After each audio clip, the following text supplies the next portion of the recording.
أعوذ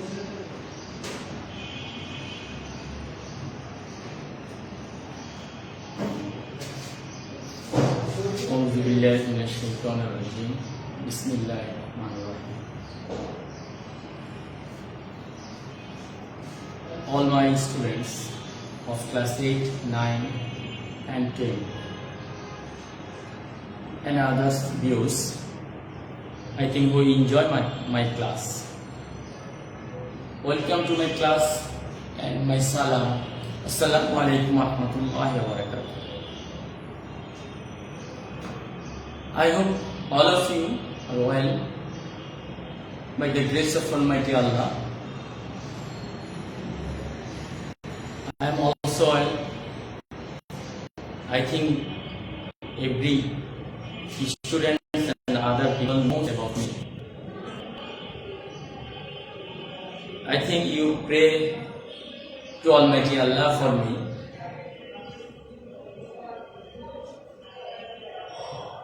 So that Almighty Allah overcome my disease. Okay. Today I am here in an important class of narration. I think you enjoyed my class, my previous class. You enjoyed too much.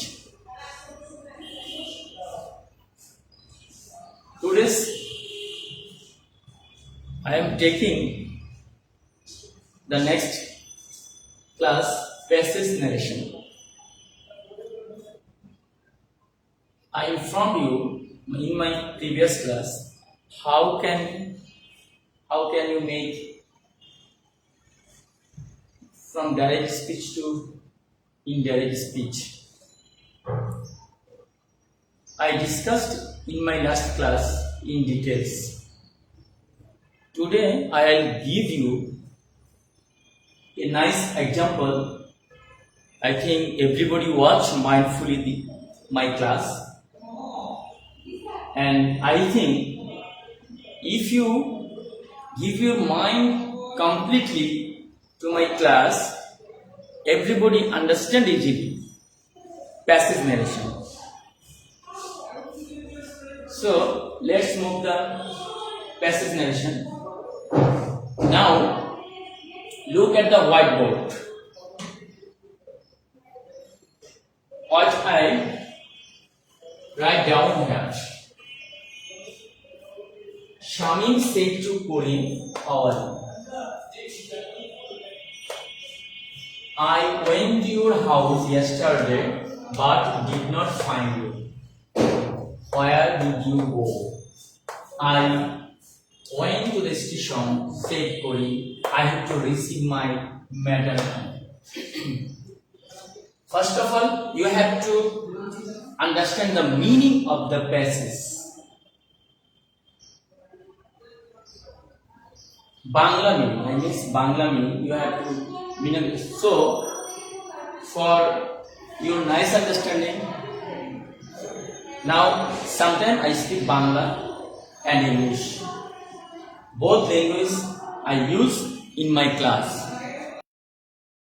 So, Shami said Karim. Shami Karimকে বলল, "How are you? তুমি কেমন আছো?" Just this is the correct line. Shamim said to Karim, "How are you?" তাহলে Shamim speaker, Karim listener. Shamim Karimকে বলল তুমি কেমন আছো। তাহলে এটা কোন সেন্টেন্সের নারেশন? How are you, interrogative sentence. আচ্ছা, I went to your house yesterday but did not find you. Who have said it? কে বলেছে এটা? I went to your house. Shamim করিমকে বলল। শামীম করিমকে বলল, আমি তোমার বাড়িতে গিয়েছিলাম কিন্তু তোমাকে পাই নাই। Where did you go? তুমি কোথায় গিয়েছিলে? এটা কে বলছে? শামীমি বলল তুমি কোথায় গিয়েছিলে। এই I went to your house yesterday but did not find you কোন সেন্টেন্স এটা assertive sentence where did you go কোন সেন্টেন্স এটা interrogative sentence I went to the station said করিম করিম বলল I went to the station said করিম এই said করিমটা আপনি পরেও আসতে পারে করিম বলল আমি স্টেশনে গেলাম তারপর বলল এটা কোন sentence assertive sentence I had to receive my maternal uncle তারপর আরেকটা অ্যাসার্টিভ সেন্টেন্স এখানে দেওয়া হলো তো আমাদের যে রুলস গুলো দেওয়া আছে আমরা পরপর যদি অ্যাসার্টিভ সেন্টেন্স হয় একটা অ্যাসার্টিভ সেন্টেন্স পর আরেকটা সেন্টেন্স থাকবে প্রথমটাতে আমরা টোল্ড দিব টোল্ড তারপর আমরা কি করব তারপর আমরা again said further said প্রথম অ্যাসার্টিভ সেন্টেন্সটা যদি হয় আমাদের প্রথম টোল্ড দিয়া সেটি পরিবর্তে প্রথম টোল্ড দিব পরেরটা আবার সেট পরিবর্তে আমরা again said দিব পরেরটা আবার সেট পরিবর্তে further said দিব ইন্টারগেটিভ হলো আমরা সেট পরিবর্তে asked দিব পরে আবার again asked দিব এইভাবে আমরা করে ফেলব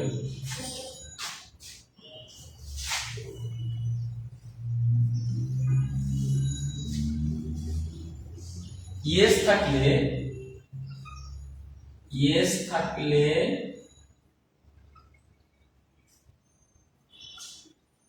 replied in the affirmative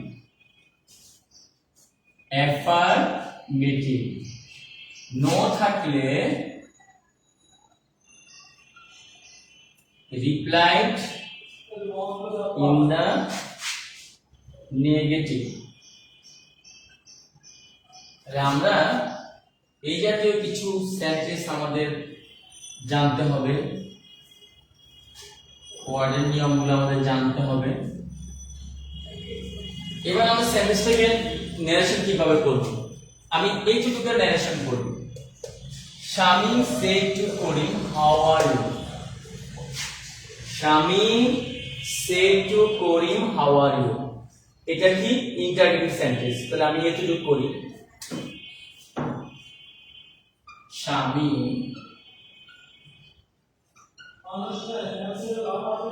interrogative sentence said to পরিবর্তে asked Samim asked Korim how WH থাকবে you second person কার সাথে পরিবর্তন হবে অবজেক্টের সাথে পরিবর্তন হবে how he present indefinite past indefinite হয়ে যাবে এবং অ্যাসার্টিভ সেন্টেন্স হবে how he was আরেকটা কথা আমি বলছি how he was Shamim said to করিম শামিম করিমের সাথে কথা বলেছে two person already present there Shamim করিমের সাথে কথা বলছে এখানে চারজন লোকের কাজ শামিম করিমের সাথে কথা বলছে কথা বলার পরে তুমি ছাত্র যারা তুমি স্টুডেন্ট শুনেছো শোনার পরে তুমি 3 নাম্বার লোক আমাকে যখন বলেছো তখন হবে এটা ন্যারেশন কমপ্লিট চারজন শামিম করিম ওরা যখন কথা বলছিল তখন তুমি পাশ থেকে শুনছিলে তারপর আমাকে বলছিলে তাহলে শামিম করিম তুমি আমি মোট চারজন লোক ন্যারেশন করার সময় চারজন লোক অথবা 3 জনের লোক হতে পারে শামিম said to করিমের জায়গায় যদি শামিম said to মি হতো তাহলে করিম বা তাহলে শামিম তোমার সাথে কথা বলছে তুমি সেই কথাটা আমাকে বললা তাহলে কয়জন লোকের কাজ হলো 3 জন লোকের কাজ যে কোনো ন্যারেশন করার সময় তিনজন অথবা চারজন লোকের কাজ হবে। এখানে শামীম আর করিম শুধু কথা বলে যাবে, আরেকজন শুনবে এবং আমাকে বর্ণনা করবে। তাহলে শামীম, আমরা তখন শামীম আস্ক করি হাউ হি ওয়াজ। হি ওয়াজটা কিভাবে আসলো? এটা অ্যাসার্টিভ সেন্টেন্স। এটা যদি আমরা অ্যাসার্টিভ করি তাহলে হাউ এ থেকে যাবে ইউ আর হয়ে যাবে। যেহেতু ইউটা অবজেক্টের সাথে পরিবর্তন হয় সেজন্য হি হয়ে যাবে। হাউ হি ওয়াজ। আমরা এতটুকু মেনশন করলাম, I went to your house yesterday but did not find you. Which sentence is it? You can understand easily that this is assertive sentence. This is assertive sentence. So when you want to do assertive sentence, I think you have to follow the rules of assertive sentence, what I taught you my previous class. So I went to your house yesterday, did not find you. তাহলে এটা assertive sentence হলে কে বলছে? শামীম বলছে। শামীম সেটটি করে একবারই লেখা হয়েছে, এটা আমি আবার এখানে লিখতে হবে। তাহলে এটা যদি অ্যাসার্টিভ সেন্টেন্সে বলা হয় তাহলে আমি এখানে শামীম, আমি লিখতে পারি শামীম, আমি না লিখে এটাকে হি দিলাম, হি।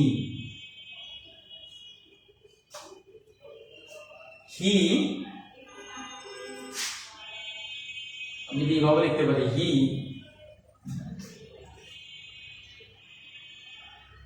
told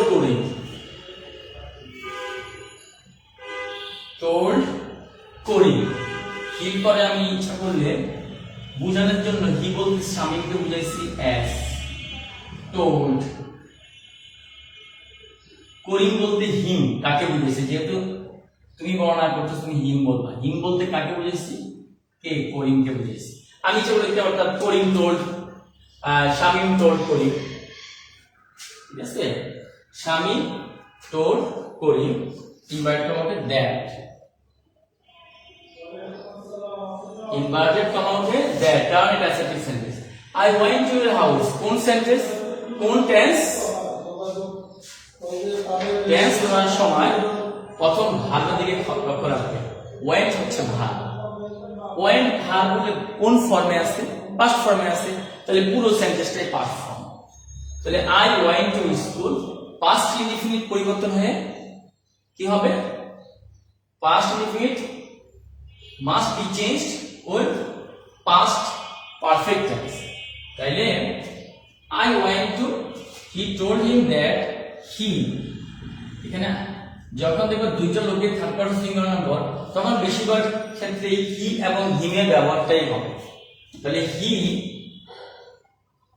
had gone, past form কি হবে?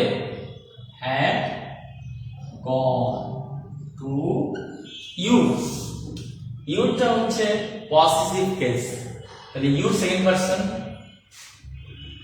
হি had gone to same person Karim বুঝাইছে, তো করিম হচ্ছে হি, এর পসেসিভ কেস কি his, he had gone his house. yesterday থাকলে yesterday, the previous day, the previous day, এইটুকু আমি আসলাম। but did not find you, whose tense is it? কোন tense? did not যখন আসে তখন বুঝাই যাচ্ছে এটা পাস্ট ইনডিফিনিট নেগেটিভ, তাহলে আমাদের আবার এখানে কি করতে হবে? পাস্ট পারফেক্ট টেন্স করতে হবে। but did not এর জায়গায় আমরা কি লিখব? had not, but had not found, find past participle found, but had not found you কাকে বুঝাইছে? অবজেক্ট কে বোঝায়, রিপোর্টিং ভার্বে অবজেক্ট কে বোঝায়, তাহলে found him, where did you go? who says it? কে বলেছে? who said, where did you go, তুমি কোথায় গিয়েছিলে? শামিম বলেছিল। আমাদের বুঝতে হবে কে কথা বলে এবং কে speaker, who is the speaker, who is the listener. কে কথা বলে, কে কথা কার সাথে কথা বলে, দুইটা মাত্র। হোয়ার ডিড ইউ, তুমি কোথায় গিয়েছিলে, তাহলে তুমি কোথায় গিয়েছিলে, এটা হচ্ছে ইন্টারগেটিভ সেন্টেন্স। তাহলে আমরা কি লিখবো? হোয়ার, ডাব্লিউএস থেকে ডাব্লিউ থাকবে, হোয়ার ডিড ইউ গো, এটা অ্যাসার্টিভ সেন্টেন্স হবে। হোয়ার ইউ ওয়েন্ট হওয়ার কথা, তো ইউ যখন আসে, ইউ হচ্ছে কলিগকে বুঝাইছে, হোয়ার হি, আর আমরা এটাকে পাস্ট লিখে পাস্ট পারফেক্ট করব। হোয়ার হি হ্যাড,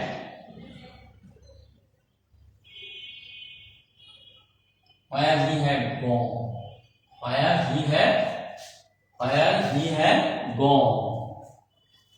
তাইলে লক্ষ্য রাখো, আমি এখানে বুঝলাম শামিম সে একটু করিম হাউ আর ইউ, শামিম করিমকে বলি তুমি কেমন আছো, এটা ইন্টারগেটিভ সেন্টেন্সে করা হয়েছে। I went to your house yesterday but did not find you, এই কথাটা বলা হয়েছিল অ্যাসার্টিভ সেন্টেন্স। আবার বলা হয়েছিল where did you go, আবার এটাকে ইন্টারগেটিভ সেন্টেন্সে বলা হয়েছে। তো যখন যেই সেন্টেন্সে বলা হয়েছে আমি সেই সেন্টেন্সের রুলস অনুযায়ী সেই ন্যারেশনটা সম্পন্ন করব। তাহলে আমি সেই অনুযায়ী করলাম, Shamim asked Karim how are you, how he was, okay. পরবর্তী সময় আবার শামিম সেড টু করিম, এই লাইনটাকে আবার এখানে নিয়ে আসলাম, হি কেন নিয়ে আসলাম, এবার আমি অ্যাসার্টিভ সেন্টেন্সটা সম্পন্ন করব। তাহলে হি টোল্ড হিম, এটা যেহেতু অ্যাসার্টিভ সেজন্য এখানে সেড টু এর পরিবর্তে কি হলো, সেড টু এর পরিবর্তে টোল্ড হয়ে গেল, হি টোল্ড হিম, ওকে। তারপরে যে সেন্টেন্সটা I went to your house yesterday but did not find you, assertive sentence, past indefinite tense, পরিবর্তন হয়ে কি হবে, পাস্ট পারফেক্ট টেন্স হবে। তাহলে পাস্ট পারফেক্ট টেন্সে কি হবে, that he had gone to his house, yesterday পরিবর্তন হয়ে কি হবে, the previous day, but থাকবে past এর পরিবর্তন হয় past perfect, but had not found। তারপর ছিল where did you go, interrogative sentence প্রশ্ন করলো, কে করলো, শামিম করলো। আবার শামিম সে কি করি আবার where did you go আগে নিয়ে আসলাম, শাম found you। ও এখানে আরেকটু ব্যাপার আছে, একটু লক্ষ্য করো। এবার আবার হি মানে শামিম, হি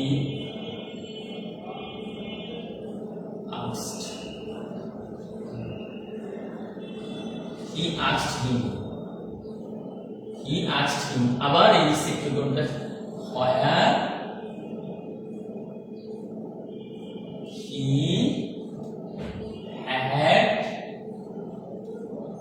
gone, where he had gone। তাহলে আমরা এই দুটো পর্যন্ত রিলেশন করলাম। এবার I went to the station set করি, করিম বললো আমি স্টেশনে গেলাম। তাইলে এই কথাটা কে বলছে, করিম সেট। এই কথাটাকে, এই রিপোর্টিং ভার্বটাকে আমি আগেই বসাবো। করিম কাকে বলেছে আমি জানি, করিম শামিমকে বলেছে। তাহলে করিম রিপ্লাই দিলে কথাটা ভালো শোনা যায়। আমি যদি করিম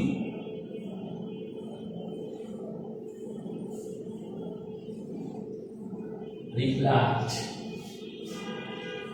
করিম replied, করিম কোন টেন্সে বলছে, I went to the station, Karim replied that, করিম উত্তরে কি বলছে, I went to the station, তাহলে পাস্ট এর পরিবর্তন হয়ে past perfect, that he had gone to the station,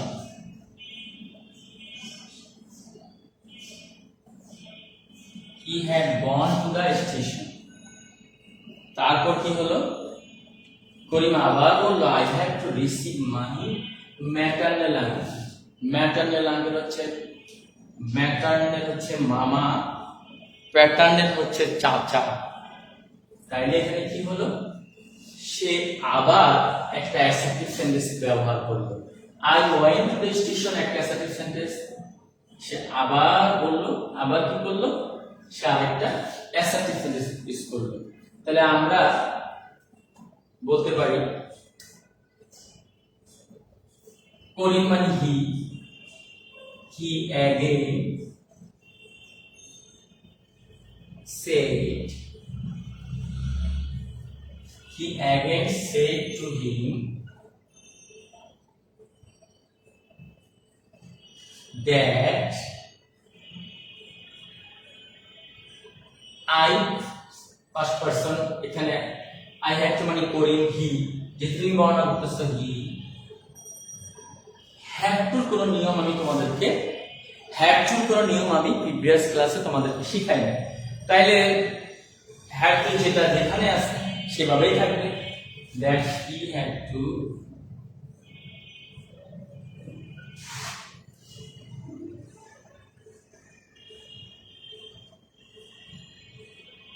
receive, মাইটা কি হয়ে যাবে, করিম দিয়ে বুঝাবেন, তাহলে হিস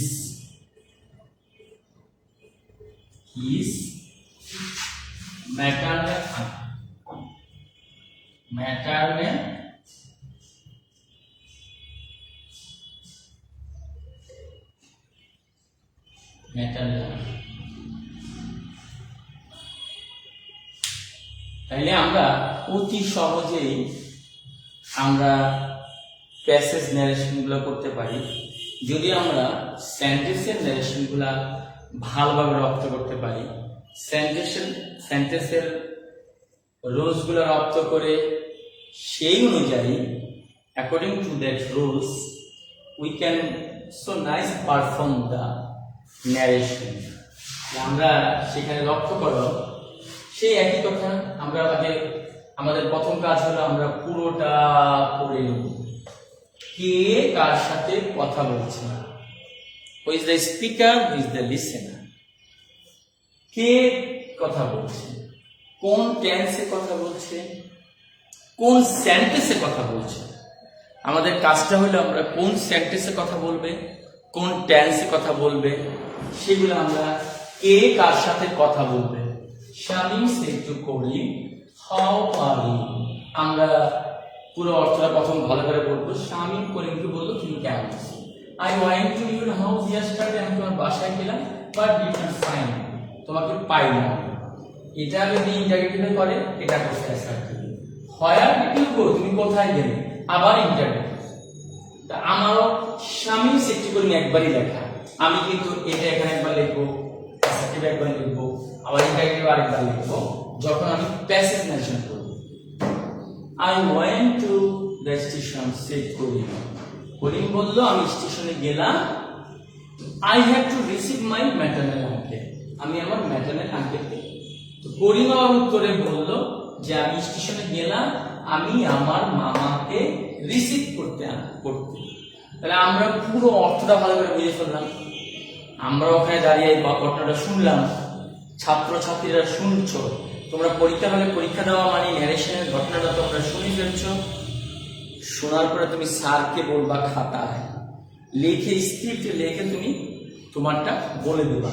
ঠিক যেটা যে সেন্টেন্সে আছে, যেই টেন্সে আছে, আমাকে যে সেন্টেন্স থাকলে সেন্টেন্সের যে নিয়মটা ফলো করতে হবে সেই নিয়মটা, এবং যে টেন্সটা ফলো করতে হবে সেই টেন্সের যে নিয়মগুলো আছে সেই নিয়মগুলো আমি অ্যাপ্লাই করে দিলেই আমার এই ন্যারেশনটা সহজেই হয়ে যাবে।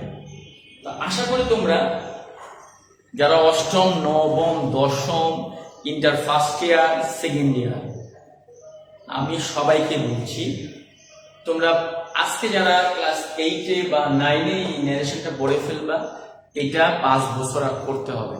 যারা ভালো করে বুঝে ফেলবা, যারা আমার প্রিভিয়াস ক্লাসটা দেখেছো, তারা ওই ক্লাসটা ভালো করে বুঝে ভালো করে রুলসগুলো মুখস্থ করে আমি যে ক্লাসগুলা এখন করালাম এই ক্লাসটা তোমরা ভালোভাবে আবার রিপিট করে দেখতে পারবে। যেহেতু আমাদের এফডিতে দেওয়া আছে, তুমি ইচ্ছা করলে বারবার ক্লাসটা দেখতে পারবে, বারবার। তারপরে কোনো সমস্যা হলে তুমি স্কুলে এসে আমাকে বলতে পারো যে স্যার আমি এটা বুঝতে পারি নাই, বুঝিয়ে দেবো ইনশাআল্লাহ।